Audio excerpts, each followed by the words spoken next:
A new socioeconomic survey of South Africa says the poor performance of learners is hindering them from entering the job market. This fuels unemployment, which heightens the dependence of South Africans on social grants. To discuss this and some of the other themes in the findings is Deputy Head of Research for the Centre for Risk Analysis, Gerbrandt Van Heerden. Good evening to you, and thank you very much for your time. When you look at some of the trends that you've covered in your report, and perhaps we can just kick off then with the social grant issue, because we've just talked to the Minister a short while ago. You referenced the number of social grants paid in September 2021 was about 25 million compared to less than 15 million people in the unemployment sector. Of course, when you put it like that, it boggles the mind, but I do want to clarify the numbers because we understand that there are 18 million, sort of, one would say, almost permanent recipients of social grants. Are you including those who are on the special distress grant as well in that number? That is absolutely correct. So pre-pandemic, we did have a number of social grant beneficiaries that flirted with 20 million. And then, of course, when the pandemic happened, it was necessary at the time to place an additional amount of people who have lost their jobs tragically during the lockdown on to give them additional financial support through the social relief of distress grant. And when you add that all up together, we then come to the final figure of 25 million in 2021. So tell us, what the survey reveals about why this is the case in terms of making the strong case that you make later on about proper education, readying people for the job market, really holding the golden key for us to avert this type of situation. Yeah, so I think what is important to take note of is that over the decades, there has been a gradual shift in our economy.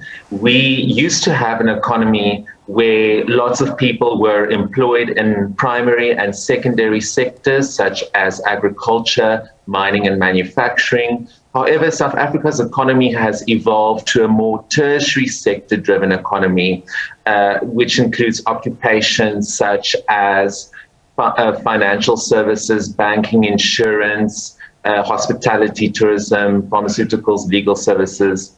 And the tertiary sector demands a highly qualified, highly skilled workforce. And unfortunately, our education system is not producing that type of workforce. So it is, on the first hand, very difficult for young people to be absorbed into our increasingly more sophisticated and modern economy with the poor educational outcomes that our schooling system produces. Yeah. And on the other hand, when the lockdowns occurred in South Africa, the hard lockdowns, who were the ones who lost their jobs? It was those in the primary and secondary industries, because the tertiary sector was very easy. They easily were able to adapt to lockdown regulations.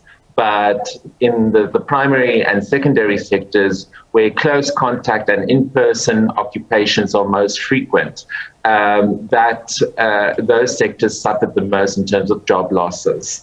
So just to put it bluntly, what you're saying, Gerbrandt, is that learners in school are not being set up for success. And I think it was your CEO who highlighted that this then goes back to the way that policy is made in South Africa, and that there are serious, I'm paraphrasing now, but deficiencies in the way that it's made, judging by the outcomes that we have in the market. Yes, so our basic education department indicated that 76% of matriculants last year passed their national senior certificate examinations. However, that figure hides the pupil retention rate. At the end of the day, only of the 1 million pupils who enrolled in grade 1 in 2010, only 250,000 passed matric well enough in order to gain university entrance. And so what we need to see in our education system is significant policy reforms. We need to see our schools receive adequate funding, facilities, but we also need to see appointments made based on merit. We need to see corruption being rooted out of schools.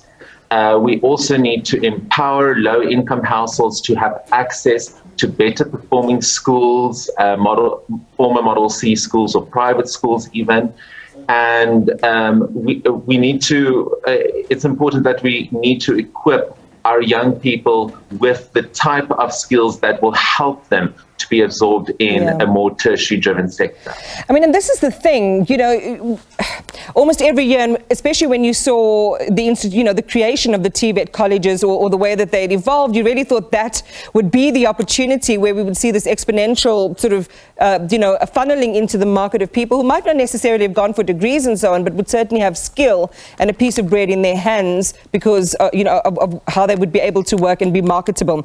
We've spent a lot of time talking about education and unemployment, but I do want to just pick on maybe just one more area of the trends in your survey. Social indicators, including welfare, living indicators, living conditions and crime continue to be the main risks for South Africa in the next decade. You know, one would hope that we were at least going to make some progress. What you're forecasting doesn't seem to be the reality we are facing. Shed some more light on these themes. Yes, so unfortunately, there is a strong relationship between economic growth and the intensity of violent protests in our country. Back in 2011, our economy grew by 3%. And during that same year, only around 7 to 8% of all protests were violent. The rest were peaceful. However, before the pandemic started in 2019, our economy was already declining and just growing barely above 1%, 0.1% in fact in 2019. And during that same year, 30% of all protests that took place in 2019 were violent. So unless we see a dramatic change in, or rather a dramatic turnaround in the economic performance of South Africa, the types of wide-scale unrest that we saw, for example, in Gauteng and KwaZulu-Natal back in 2021, where so many malls and shops were looted and burned down and hundreds of people died.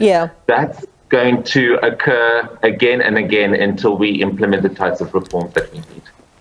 Yeah, certainly, a lot of bleak forecasting there, Gerbrandt, but very sobering points that you're making. Thank you for sharing the results of your survey with us. Deputy Head of Research for the Centre for Risk Analysis, Gerbrandt Van Heerden, talking to us there.